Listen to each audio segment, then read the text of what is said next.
النهاردة الصبح جالي الحاج منصور بيجري وبيقول يا عم عزت، الخروف بتاعي اختفى قبل العيد بيوم.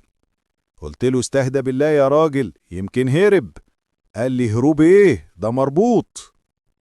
رحنا شفنا المكان، التراب حواليه فيه آثار رجلين، واحدة صغيرة والتانية كبيرة. دخلت أسأل جاره عم طاهر، لقيته بيقول وهو بيضحك: ده يمكن الخروف زهق من القعدة، وانا شامم ريحة حاجة بتتشوي. رجعت على بيت الحاج منصور، لقيت ورقة صغيرة على باب الحظيرة مكتوب فيها: كل سنة وانت طيب يا حاج. يعني اللي سرقه مش غريب عن البيت.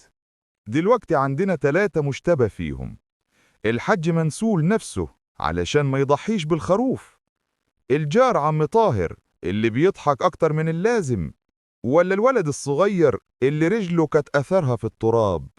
مين في رأيكم اللي سرق الخروف؟ اكتبوا لي رأيكم في الكومنتات. واللي سرق الصينية في الحلقة اللي فاتت كان العمدة، لأنه كان جعان ومكسوف ياكل قدام الناس،